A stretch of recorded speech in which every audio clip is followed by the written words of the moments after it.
పనికిరాని ప్రోడక్ట్ ని, ఫలితాలు రాని ప్రోడక్ట్ ని 10 మందికి ప్రమోట్ చేయడానికి నేనేమైనా సెలబ్రిటీ? పెట్టిన ప్రతి రూపాయికి ప్రతిఫలంగా ఫలితాలు ఆశించే ఒక కామన్ మ్యాన్. ఎందుకు ఈ విషయం చెప్తున్నా అంటే, యాక్చువల్ గా ఈ రోజు ఒక కాల్ వచ్చింది. సో ఇటువంటి కాల్ 20 days బ్యాక్ కూడా ఒక కాల్ వచ్చింది. నేను డయాబెటీస్ మీద చేస్తున్న వీడియోస్ చూసి వాళ్ళు కాల్ చేశారు.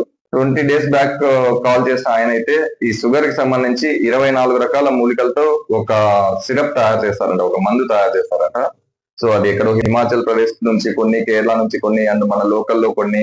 సో ఇలా దాదాపు 24 రకాల మూలికలతో ఆయన మందు తయారు చేస్తానని చెప్పారు.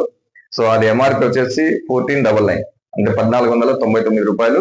అది ఆయన నాకు ఇచ్చిన ఆఫర్ వచ్చేసి 750 రూపీస్ నాకు ఇస్తా అని చెప్పారు. ఈ రోజు వచ్చిన కాల్ అయితే దాదాపు 16 మూలికలతో తయారు చేస్తారంట, కానీ ఈయన పొడి తయారు చేస్తారంట. ఆ పొడి మనం వాటర్ లో కలుపుకొని తాగాలి. ఈయన ఇచ్చే మందు ఎంఆర్పి వచ్చేసి 999 రూపీస్. అది నాకు ఇచ్చే ఆఫర్ వచ్చేసి ఆయన 400 రూపీస్, అంటే ఒక 600 రూపీస్ నాకు ప్రాఫిట్ అనమాట. ఈ ఇద్దరికి నేను కొన్ని క్వశ్చన్స్ వేసాను అనమాట. సో నేను క్వశ్చన్స్ వేసిన దానికి వాళ్ళ నుంచి సరైన సమాధానం ఒక్కరు కూడా చెప్పలేరు. పోనీ వాళ్ళ ప్రోడక్ట్ వాడి రిజల్ట్ పొందిన వారి వీడియోస్ ఏమైనా ఉన్నాయంటే అది కూడా లేదు. ఇక్కడ ఒక్కటి మాత్రం చూస్తున్నారు, ఏమంటే తక్కువ ప్రైస్ వస్తుంది కాబట్టి మార్కెట్ లో ఎవరైనా తీసుకుంటారు. ఎందుకంటే జనాలు కూడా ఆ విధంగానే ఆలోచిస్తున్నారు. ఎక్కడైతే తక్కువగా వస్తుందో అది వాడాలని చూస్తున్నారు తప్ప ఫలితాలు వచ్చేదాన్ని వాడదామని ట్రై చేయట్లేదు. ప్రైస్ ఏదైతే తక్కువ ఉందో దాన్ని ట్రై చేయడానికి మాత్రమే కస్టమర్స్ ముందుంటారు. ఇప్పుడు ఫర్ ఎగ్జాంపుల్ తక్కువకి వస్తుందని ఒక ప్రోడక్ట్ తీసుకుంటారు, షుగర్ అనేది రివర్స్ అవ్వదు. ఇలాంటివి ఇంకా 2-3 ట్రై చేస్తారు. తక్కువకి వస్తుంది కదా, 1000-1500 అంటే పోతే పోయిందిలే, ఒకసారి ట్రై చేద్దాం అన్నట్టుగా ట్రై చేస్తారు. ఇలాంటివి దాదాపు ఒక 2-3 ప్రోడక్ట్స్ యూజ్ చేస్తారు. సో అది ఎలాగూ కంట్రోల్ అవ్వదు. తద్వారా ఏమనుకుంటారు, సో ఈ షుగర్ కి సంబంధించి అందరూ ఇలాగే చెప్తారు, ఎట్టి పరిస్థితుల్లోనూ రివర్స్ అవ్వదు అని మైండ్ లో ఫిక్స్ అయిపోతారు. ఒక షుగర్ రివర్స్ అవ్వాలంటే ఒక ప్రోడక్ట్ ఎన్ని చోట్ల వర్క్ చేయాలి తెలుసా? ఇప్పుడు ఈ వీడియోలో ఎక్స్ప్లెయిన్ చేస్తాను, ఒకసారి చూడండి. ఒక ప్రోడక్ట్ ఏదైనా సరే మన బ్లడ్ లో షుగర్ లెవెల్స్ అనేవి కంట్రోల్లో, నియంత్రణలో పెట్టాలి అంటే సో దాదాపు ఇన్ని రకాలుగా వర్క్ చేయాలన్నమాట ఆ ప్రోడక్ట్ ఏదైనా సరే. సో అందులో ఫస్ట్ వచ్చేసి మన మెటబాలిజం అనేది చేంజ్ అవ్వాలి. ఫస్ట్ అంటే గ్లూకోజ్ మెటబాలిజం నుంచి లిపిడ్ మెటబాలిజానికి చేంజ్ అవ్వాలి.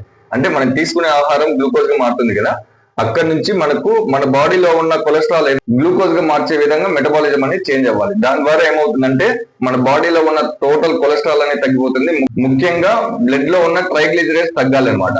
సో అండ్ ఇంకొకటి ఏంటంటే బ్లడ్ థిక్నెస్ కూడా తగ్గాలి. మామూలుగా షుగర్ ఉన్న వాళ్ళకి బ్లడ్ థిక్నెస్ అనేది కొంచెం ఎక్కువ ఉంటుంది కాబట్టి సో బ్లడ్ థిక్నెస్ కూడా తగ్గాలి.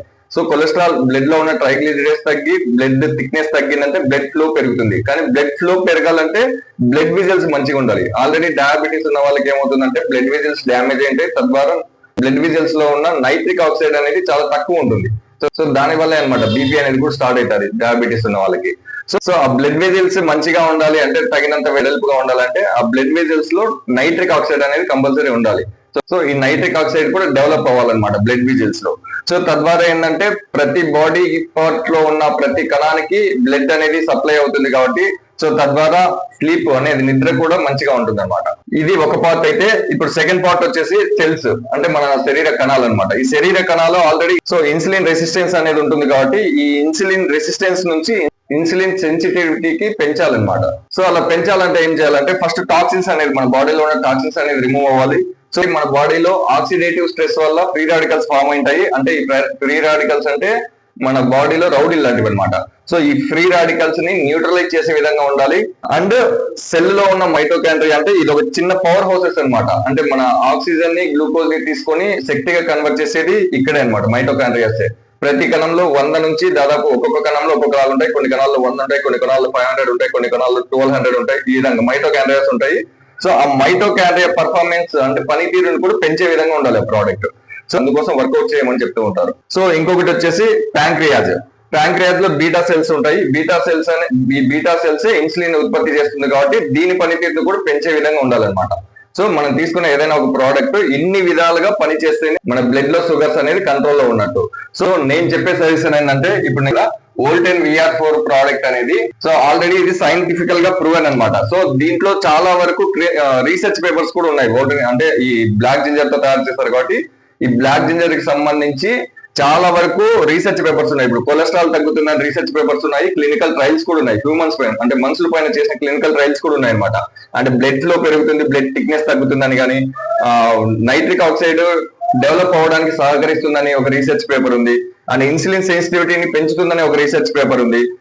టాక్సిన్స్ కానీ ఫ్రీ రాడికల్స్ కానీ న్యూట్రలైజ్ చేస్తుంది, టాక్సిన్స్ రిమూవ్ చేస్తుందని మైటోకాండ్రియా పర్ఫార్మెన్స్ పెంచుతుందని రీసెర్చ్ పేపర్స్ ఉన్నాయి. ఇలా చాలా రకాలుగా రీసెర్చ్ పేపర్స్ అనేది ఈ బ్లాక్ జింజర్ పైన ఉందన్నమాట. సో ఈ బ్లాక్ జింజర్ తో తయారైన వోల్టెన్ VR4 ఎస్పెషల్ గా డయాబెటీస్ ఉన్న వాళ్ళ మీద కూడా క్లినికల్ ట్రయల్ చేశారనమాట. అంటే బ్లడ్ షుగర్స్ కంట్రోల్లో ఉంటుందా లేదా ఇది తీసుకున్న తర్వాత. సో దీనికి సంబంధించిన క్లినికల్ ట్రయల్స్ కానీ రీసెర్చ్ పేపర్స్ కానీ మీకు కావాలన్నా కూడా నాకు వాట్సాప్ చేసినా కూడా మీకు ఆ డీటెయిల్స్ అనేది పంపిస్తాను. లేదంటే మీరు గూగుల్లో పబ్మెడ్ అనే వెబ్సైట్ ఉంటుంది. సో ఆ పబ్మెడ్ అనే వెబ్సైట్ లో వెళ్ళి కానీ మీరు సెర్చింగ్ చేయొచ్చు. కాకపోతే ఏంటంటే బ్లాక్ జింజర్ అనకూడదు, అది మామూలుగా మనం వాడే భాష అనమాట బ్లాక్ జింజర్ అనేది.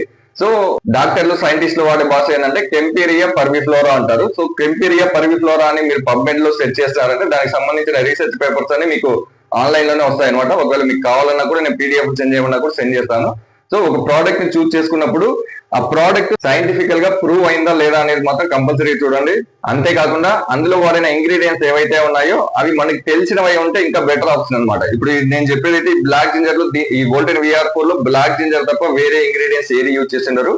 జస్ట్ బ్లాక్ జింజర్ ని ఎక్స్ట్రాక్ట్ చేసి ఇస్తారనమాట. 10:1 రేషియోలో ఎక్స్ట్రాక్ట్ చేసి ఇస్తారు కాబట్టి ఇది ఓన్లీ ఒకే ఒక ఇంగ్రీడియంట్స్ తో తయారైంది ఇది. సో ఇప్పుడు బయట దొరికే ఇప్పుడు ఆయుర్వేదంలో కూడా చాలా మంచి ప్రోడక్ట్స్ ఉన్నాయి, కాదనట్లేదు కానీ బట్ అన్ని మంచివి కాదు. సో అందుకే నేను చెప్పడం ఏంటంటే చాలా వరకు ఆ ఇంగ్రీడియంట్స్ ఏవైతే యూజ్ చేస్తారో అవి వాటి గురించి తెలుసుకోండి. ఒకవేళ మీకు తెలియని ఇంగ్రీడియంట్ ఏదైనా ఉంది అంటే వాళ్ళని అడిగి తెలుసుకోండి. లేదంటే దానికి సంబంధించి ఏదైనా గూగుల్లో ఉందంటే దానికి సంబంధించిన వివరాలు ఏమైనా ఉన్నాయంటే ఒకసారి చూడండి. చూసిన తర్వాతే డిసైడ్ అవ్వండి. అంతేకాని ప్రైస్ తక్కువ ఉందని మాత్రం ఎట్టి పరిస్థితుల్లోనూ తీసుకోకండి. సో ఆల్రెడీ వాడిన వారు దీని నుంచి ఏమైనా ఫలితాలు పొందారా లేదా అన్న విషయం చూసుకొని 1-2 సార్లు ఆలోచించి తీసుకోండి.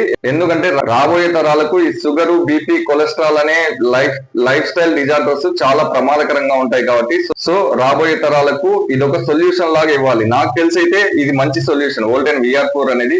ఒకవేళ దీనికంటే ఇంకా ఏదైనా బెటర్ సొల్యూషన్ ఉందన్నా కూడా ఖచ్చితంగా ఇన్ఫార్మ్ చేస్తే దానికి సంబంధించి నేను కూడా ఆ ప్రోడక్ట్ కి సంబంధించి 10 మందికి చెప్పడానికి నేను కూడా రెడీగా ఉంటాను. నెక్స్ట్ జనరేషన్ అనేది మన మీద ఆధారపడి ఉంది కాబట్టి వాళ్ళకు ఒక మంచి దారి చూపిద్దాము. జీవితాంతం టాబ్లెట్స్ వాడే విధంగా కాకుండా ఇలా ఒక మంచి సొల్యూషన్ అనేది నెక్స్ట్ రాబోయే తరాలకు ఇవ్వాలనే ఉద్దేశంతో చెప్తున్నానండి. సో 1-2 సార్లు ఆలోచించి నిర్ణయం తీసుకోవాల్సిందిగా కోరుతున్నాను.